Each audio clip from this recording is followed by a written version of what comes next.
Hello everyone and welcome to my channel GS tech. आज का हमारा सेशन है राज व्यवस्था एक परिचय। एमसीक्यू क्वेश्चन करेंगे जो हर एक कॉम्पिटिटिव एग्जाम के लिए इंपॉर्टेंट है। Let's start.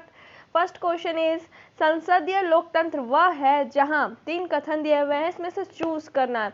तो जन सहभागिता और संभ्रत वर्ग के शासन के बीच संतुलन होता है। दूसरा कथन है सरकार जनता के प्रति नहीं बल्कि निर्वाचित प्रतिनिधियों के प्रति उत्तरदायित्व होती है। तीसरा कथन है संसदों को अपने निर्वाचकों की ओर से विचार और कार्य करने का उत्तरदायित्व प्रायोजित किया जाता है। तो नीचे दिए गए कूट का प्रयोग कर सही उत्तर का चयन करें। तो करेक्ट ऑप्शन है ऑप्शन ए, यानी कथन 1, 2, 3 तीनों सही है। तो ऑप्शन इज 1A। अपनी प्रकृति के अनुरूप संसदीय लोकतंत्र में उत्तरदायित्व के सिद्धांत का पालन किया जाता है। इसी कारण इसे उत्तरदायी सरकार के रूप में जाना जाता है, क्योंकि इसमें सरकार विधायकी के प्रति उत्तरदायित्व होती है और इनका जो कार्यकाल तब तक चलता है या बना रहता है जब तक उन्हें विधायकी का विश्वास प्राप्त होता है। संसदीय लोकतांत्रिक व्यवस्था में निर्वाचकों की ओर से विचार और कार्य करने का उत्तरदायित्व संसदों को दिया जाता है। तो correct option is option A. Next question, निम्नलिखित में से कौन सी एक आध्यात्मक या प्रेसिडेंशियल स्वरूप की सरकार की विशेषता है? तो करेक्ट ऑप्शन है ऑप्शन ए, जो है राष्ट्रपति विधायकी निकाय का हिस्सा नहीं होती है। राष्ट्रपति प्रतीकात्मक राष्ट्र अध्यक्ष नहीं अपितु वास्तविक राष्ट्र अध्यक्ष होता है। कार्यपालिका के प्रमुख अर्थात जो राष्ट्रपति का चयन या उसे जो जनता सीधे मतलब करती है या इसी उद्देश्य के लिए निर्वाचित निर्वाचन मंडल करता है। जो राष्ट्रपति विधानमंडल का अंग नहीं होता है, इसलिए सामान्य स्थितियों में विधानमंडल उसे हटाया नहीं जा सकता है। और जो है कार्यपालिका को विधायिका की जिम्मेदारी नहीं निभानी होती है। तो correct option is option A. Next question है निम्नलिखित में से कौन सी एक भारतीय परिसंघवाद की विशेषता नहीं है? तो करेक्ट ऑप्शन है option C. Option C is correct option, जो राज्य केंद्र सरकार के अधीनस्थ है। यहाँ दोहरी शासन पद्धति है। केंद्र सरकार व राज्य सरकार, केंद्र व राज्य सरकारों को बीच शक्तियों का विभाजन किया जाता है। संविधान की सर्वोच्चता, संविधान के उपयुक्त निर्वाचन और इसके संरक्षण के लिए एक स्वतंत्र और निष्पक्ष न्यायपालिका की स्थापना की गई है। एक लिखित संविधान की उपस्थिति और राजस्व के स्रोतों का विभाजन सरकार के हर स्तर पर स्पष्ट रूप से किया गया है और एकल नागरिकता है। राज्यों को अलग होने का अधिकार नहीं है और केंद्र सरकार के अधीनस्थ नहीं अपितु अलग इकाई है। तो correct option is option C. Next question है अध्यात्मक शासन प्रणाली के बारे में निम्नलिखित में से कौन सा या से कथन सही है? तो correct option is option C, यानी दोनों कथन जो सही है। पहला कथन है शासन अध्यक्ष राज्य अध्यक्ष भी होता है और दूसरा कथन है कार्यपालिका विधायी की कार्यों को वीटो कर सकती है। तो दोनों कथन सही है। राष्ट्रपति का निर्वाचन जनता द्वारा प्रत्यक्ष रूप से या जनता द्वारा इस उद्देश्य के लिए निर्वाचित निर्वाचन गण द्वारा होता है। राष्ट्रपति केवल परितात्मक राष्ट्राध्यक्ष नहीं अपितु जो वास्तविक राष्ट्राध्यक्ष भी होते हैं। राष्ट्रपति ही कार्यकाल का प्रमुख होता है, वह विधानमंडल का अंग नहीं होता है। तो राष्ट्रपति पर वह बाध्य नहीं होता और वह विधायिका के सदस्यों से अपने विधानमंडल का चयन करे। कार्यपालिका विधायी कार्यों की वीटो कर सकती है। तो correct option is option C. Next question है संकीर्ण राजनीतिक संस्कृति सामान्यतः कहाँ देखी जाती है? तो करेक्ट ऑप्शन है ऑप्शन ए, विकासशील समाज में। राजनीतिक संस्कृति को सामान्यतः 4 वर्गों में विभाजित किया गया है। पहला जो है संकीर्ण राजनीतिक संस्कृति, दूसरा है प्रतिभागी राजनीतिक संस्कृति जो कि विकसित समाज में पाई जाती है जहां नागरिकों को राजनीतिक तंत्र के बारे में पर्याप्त जागरूकता होती है। तीसरा जो है विषमिक राजनीतिक संस्कृति जो कि राजतंत्र समाज में पाई जाती है जहां नागरिकों को राजतंत्र के बारे में जागरूकता होती है, चाहे वो उसे पसंद करते हो या ना करते हो। चौथा जो है राजनीतिक उप संस्कृति, उसमें है जब राजनीतिक व्यवस्था समाज की तेजी से बदलती जरूरतों के अनुरूप आगे बढ़ने में असमर्थ हो। तो correct option is option A. Next question है संवैधानिक शासन के बारे में निम्नलिखित कथनों पर विचार कीजिए। तो करेक्ट ऑप्शन है ऑप्शन ए, यानी कथन 1 और कथन 2 सही है। कथन 1 जो है हमारा, यह समिति शासन का एक रूप है। दूसरा है ऐसा शासन जहां संविधान लोक प्राधिकार का आधार है। तो ऑप्शन इज ए करेक्ट। संवैधानिक शासन समिति शासन का रूप होता है जहां शासन संविधान के प्रावधानों के अनुरूप चलाया जाता है, अर्थात संविधान ही लोक प्राधिकार का आधार होता है। संवैधानिक शासन में सम्राट राज्य का औपचारिक अध्यक्ष नहीं होता है, बल्कि केवल कुछ संवैधानिक शासन वाले देशों में वह औपचारिक प्रधान के रूप में होता है, जैसे कि ब्रिटेन। और सदैव सार्वभौमिक वयस्क मताधिकार का जो प्रावधान उदार लोकतंत्र की एक विशेषता है, न कि संवैधानिक शासन की। Correct option is option A. Next question है सरकार के अंगों में शामिल है 4 दिए हुए कार्यपालिका, विधायिका, न्यायपालिका और नगर पालिका। तो करेक्ट ऑप्शन है आपका ऑप्शन बी, यानी फर्स्ट, सेकेंड, थर्ड, यानी कार्यपालिका, विधायिका और न्यायपालिका आपका जो सरकार के अंगों में शामिल है। विधायिका में जनता द्वारा निर्वाचित प्रतिनिधित्व होते हैं।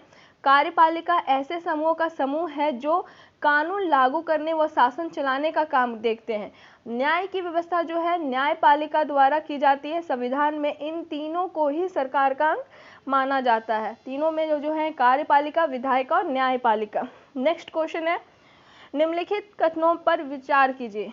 2 कथन दिए हुए हैं। पहला है सार्वभौमिक वयस्क मताधिकार का जो अर्थ है कि देश के सभी वयस्क नागरिकों को वोट देने का अधिकार है। दूसरा कथन है लोगों का निर्णय ही लोकतांत्रिक सरकार का गठन करता है और उसके कामकाज के बारे में फैसला देता है। तो कौन सा कथन सही है? तो correct option is option C, जो कथन 1 और कथन 2 दोनों कथन सही है। सार्वभौमिक वयस्क मताधिकार का जो अर्थ है कि देश के सभी वयस्क नागरिकों को वोट देने का अधिकार प्राप्त होता है। इसी आधार का प्रयोग करके लोग अपनी मनपसंद सरकार को चुनते हैं और लोगों का निर्णय ही लोकतांत्रिक सरकार का गठन करता है, उसके कामकाज के बारे में फैसला देता है। नेक्स्ट क्वेश्चन है भारत के राज्य व्यवस्था के संदर्भ में निम्नलिखित कथनों पर विचार कीजिए। तो करेक्ट ऑप्शन है ऑप्शन नहीं, 4 कथन दिए हुए हैं। पहला कथन है राष्ट्रपति राष्ट्राध्यक्ष होता है और औपचारिक रूप से देश का सबसे बड़ा अधिकारी होता है। दूसरा है प्रधानमंत्री सरकार का प्रमुख होता है और सरकार की ओर से अधिकांश अधिकारी का इस्तेमाल वही करता है। मंत्रिपरिषद की नियुक्ति राष्ट्रपति द्वारा स्वेच्छा से की जाती है। चौथा है संसद केवल लोकसभा व राज्यसभा से मिलकर बनी है। तो इसमें जो असत्य कथन निकालना, पहला और दूसरा कथन तो आपका सही है, लेकिन क्वेश्चन के हिसाब से असत्य कथन निकालना है। तो असत्य कथन से कौन है? वो ऑप्शन नंबर 3 और ऑप्शन 4, ये दोनों कथन गलत है। तो देखते हैं राष्ट्रपति राष्ट्राध्यक्ष तो होता है, ये पहला कथन आपका सही है, और औपचारिक रूप से देश का सबसे बड़ा अधिकारी भी होता है। प्रधानमंत्री जो है सरकार का प्रमुख होता है और सरकार की ओर से अधिकांश अधिकारों का इस्तेमाल वही करता है। नेक्स्ट क्वेश्चन है निम्नलिखित में से कौन सा लोकतंत्र में सत्ता के क्षैतिज को निरूपित करता है? तो 2 कथन दिए हुए हैं कार्यपालिका, विधायिका और न्यायपालिका। दूसरा है सरकार, केंद्र सरकार, राज्य सरकार और स्थानीय सरकार। तो इसमें से चूज करना है। तो correct option is option A. Option A मतलब कथन 1 आपका सही है। तो केंद्र, राज्य और स्थानीय सरकार के रूप में सत्ता का बंटवारा क्षैतिज न कर ऊर्ध्वाधर प्रकृति की है। कार्यपालिका, न्यायपालिका और विधायिका एक ही स्तर पर रहकर अपनी अपनी शक्तियों का प्रयोग करते हैं तथा नियंत्रण एवं संतुलन की व्यवस्था की पूर्ति करते हैं। नेक्स्ट क्वेश्चन है निम्नलिखित में से कौन संघीय व्यवस्था की महत्वपूर्ण विशेषता है? 4 कथन दिए हुए हैं आपका। पहला है 2 या अधिक स्तरों वाली सरकार। दूसरा है कानून बनाने, कर वसूलने और प्रशासन का अलग अलग अधिकार क्षेत्र। तीसरा है संविधान द्वारा सरकार के हर क्षेत्र में अस्तित्व और प्राधिकार की गारंटी और सुरक्षा। चौथा है राज्य की सरकार केंद्रीय सरकार के प्रति जवाबदेही होती है। तो करेक्ट ऑप्शन है ऑप्शन सी, यानी फर्स्ट, सेकेंड, थर्ड जो है आपका स्टेटमेंट वो सही है। नेक्स्ट क्वेश्चन है उदारवाद के संबंध में निम्नलिखित कथनों पर विचार कीजिए। आपका 3 कथन दिए हुए हैं। पहला है उदारवादी व्यक्तिगत स्वतंत्रता को समानता जैसे मूल्यों से अधिक वरीयता देते हैं। दूसरा है उदारवादी कल्याणकारी राज्य की भूमिका को स्वीकार करते हैं। तीसरा है उदारवाद के अनुसार सामाजिक व आर्थिक असमानताओं को कम करने वाले उपायों की जरूरत है। तो करेक्ट ऑप्शन है आपका, तीनों स्टेटमेंट जो है आपका सही है। तो आधुनिक उदारवाद की विशेषता यह है, इसमें केंद्र बिंदु व्यक्ति है। उदार के लिए परिवार, समाज और समुदाय जैसी इकाइयों का अपने आप में कोई महत्व नहीं है। उनके लिए इन इकाइयों का तभी महत्व है जब व्यक्ति उन्हें महत्व दे। उदाहरण के लिए उदारवादी कहेंगे कि किसी से विवाह करने का निर्णय व्यक्तियों को लेना चाहिए, परिवार, जाति, समुदाय को नहीं। उदारवादी व्यक्ति स्वतंत्रता को समानता जैसे अन्य मूल्यों से अधिक वीरता देते हैं। ऐतिहासिक रूप से उदारवाद ने मुफ्त बाजार और राज्य की भूमिका का पक्ष लिया है। हालांकि अब ये कल्याणकारी राज्य की भूमिका को स्वीकार करते हैं और मानते हैं कि सामाजिक और आर्थिक असमानताओं को कम करने वाले उपायों की जरूरत है। तो तीनों कथन आपका सही है। नेक्स्ट क्वेश्चन है, निम्नलिखित कथनों पर विचार कीजिए। दो कथन दिए हैं। पहला है पुरोहिताई व्यवस्था द्वारा प्रत्यक्ष रूप से शासित राष्ट्र धर्मतांत्रिक राष्ट्र कहलाता है। धर्मतांत्रिक राष्ट्र अपने श्रेणीबद्धता, उत्पीड़न और दूसरे धार्मिक समूह के सदस्यों को धार्मिक स्वतंत्रता न देने के लिए कुख्यात रहे हैं। दूसरा कथन है आपका, धर्म और राजसत्ता के बीच संबंध विच्छेद धर्मनिरपेक्ष राजसत्ता के लिए जरूरी है, मगर केवल यही पर्याप्त नहीं है। धर्मनिरपेक्ष राज्य को ऐसे सिद्धांतों और लक्ष्यों के बारे में अवश्य प्रतिबद्ध होना चाहिए जो असंत ही सही और गैर धार्मिक स्रोतों से निकलते हो। तो दोनों कथन आपका सही है। करेक्ट ऑप्शन है, दोनों का सही है। नेक्स्ट क्वेश्चन है, निम्नलिखित कथनों पर विचार कीजिए। दो कथन दिए हुए। राजनीतिक समानता की आवश्यकता उन बाधाओं को दूर करने के लिए है जिन्हें दूर किए बिना लोगों का सरकार में अपनी बात रखने और उपलब्ध साधनों तक पहुंचना संभव नहीं होगा। दूसरा है भारत में समान अवसरों के मद्देनजर एक विशेष समस्या सुविधाओं की कमी की वजह से ही नहीं, बल्कि कुछ सामाजिक रीति रिवाज से सामने आती है। तो उपरोक्त कथनों में से कौन सा कथन सत्य है? तो दोनों कथन सही है।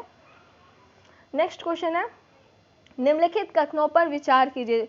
आपका यहाँ पे 3 कथन दिया हुआ है। पहला है उदारवादियों का मानना है कि राजनीतिक, आर्थिक और सामाजिक असमानता एक दूसरे से अनिवार्यतया जुड़ी हुई है। और दूसरा कथन है समाजवादियों के अनुसार लोकतंत्र राजनीतिक समानता प्रदान करने में मददगार हो सकता है, लेकिन सामाजिक भिन्नताओं और आर्थिक असमानताओं के समाधान के लिए विधि रणनीतियों की खोज करना भी जरूरी है। और तीसरा कथन है उदारवादियों के लिए असमानता अपने आप में समस्या नहीं, बल्कि वे केवल ऐसी अन्यायी और गहरी असमानताओं को सही समस्या मानते हैं जो लोगों को उनकी व्यक्तित्व क्षमताओं विकसित करने के लिए रोकती है। तो करेक्ट ऑप्शन है आपका ऑप्शन 3। सिर्फ तीसरा स्टेटमेंट आपका सही है। अगर आपको हमारा वीडियो अच्छा लगा हो, प्लीज़ सब्सक्राइब करें, शेयर करें and thank you very much for watching.